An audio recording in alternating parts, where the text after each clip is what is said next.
আচ্ছা, এটা তো আপনার জমি না? হ্যাঁ স্যার। আচ্ছা, এই জমিতে দেখছি যে দু একটা জায়গায় বিভিন্ন ধরনের পোকা লক্ষ্য করা যাচ্ছে। এই যে দেখুন এখানে একটা পাতা মোড়া পোকা লেগেছে, হ্যাঁ স্যার। দেখছেন না? এই যে পাতা মোড়া পোকাটাকে নিয়ন্ত্রণ করার জন্য সাধারণত আপনার কীটনাশক প্রয়োগ করেন, তাই না? এর কীটনাশক যে প্রয়োগ করেন সেটা ন্যাপস্যাক স্প্রেয়ারের মধ্যে দিয়ে সম্ভবত করে থাকেন। করি, তবে এখন খুব অসুবিধা, ভয় লাগছে। আচ্ছা, সাপ খোপ এই সকলের ভয়ে আমরা আচ্ছা, স্প্রে করতে গেলেও জীবনের রিস্ক নিয়ে ঝুঁকি নিয়ে নামতে হচ্ছে।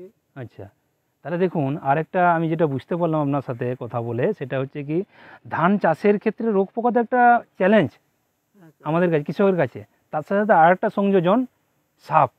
সাপ, কারণ এখন দেখা যাচ্ছে, আপনি ঠিকই বলেছেন, যখন আমরা মাঠে ঘাটে ঘুরছি, চাষের সাথে কথা বলছি, তখন দেখা যাচ্ছে কৃষকরা চাষ করার জন্য বা কৃষি বীজ প্রয়োগ করার জন্য আর কোনো শ্রমিক পাওয়া যাচ্ছে না। না শ্রমিক পাওয়া যাচ্ছে না, একটাই ভয়, বলছে সাপের স্যার সাপের ভয়।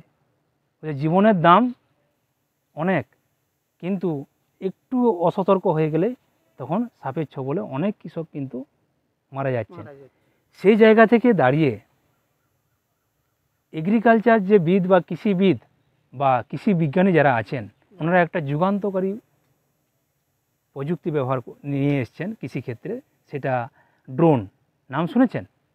নাম শুনেছি, তো আমাদের ধারা তো ইউজ হয় না। আচ্ছা, আপনি নাম শুনেছেন, খুব ভালো কথা, আপনাদের দিকে ব্যবহার হয় না। এই ড্রোনের মাধ্যমে, ড্রোন ব্যবহারের ফলে দুটো বা তিনটে দিক আমরা লক্ষ্য করেছি উপকৃত হচ্ছে। কৃষক যেটা এখন স্প্রে করার জন্য কীটনাশক হোক বা আপনার খাবার হোক, মানে গাছের যে খাবার, হ্যাঁ, তরল খাবার যেগুলো ব্যবহার করা হয়, সেটা স্প্রে করার ক্ষেত্রে যে প্রতিবন্ধকতা ছিল, বিশেষ করে লেবারের যে প্রতিবন্ধকতা, সেটা কিন্তু কাটানো সম্ভব হয়েছে। দ্বিতীয়ত হচ্ছে কি, যে পরিমাণ সময় 1 বিঘা জমিতে স্প্রে করার জন্য বা একর জমিতে স্প্রে করার জন্য লাগছিল, সেই সময়টাও কিন্তু আমরা বাঁচাতে পেরেছি। আরেকটা কি, যে পরিমাণ জল লাগছিল সেই জলটাও কিন্তু কম লাগছে। এবং আপনাকে এই ড্রোন পিঠে করে বইতে হবে না। ড্রোনটা হচ্ছে আকাশে উড়বে এবং আপনি আপনার যে জমি, সেখান থেকে 30 ফুট দূরে দাঁড়িয়ে থাকবেন, একজন অপারেটর থাকবেন, পাইলট থাকবেন।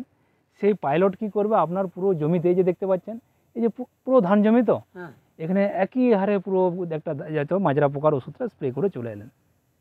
তাহলে যখন 10 বিঘে বা 20 বিঘে প্লটে যখন স্প্রে হচ্ছে, তাহলে কি হলো, একটা জমি থেকে আর একটা জমিতে মাজরা পোকা কিন্তু ছড়াতে পারবে না। এবং স্প্রে করার ফলে বা স্প্রে করার জন্য যে ধরনের ভয়ের কথা বলছেন, সেই ভয়ের থেকে আপনি বাঁচতে পারছেন, যে প্রাণকে বাঁচাতে পারছেন, তাই না?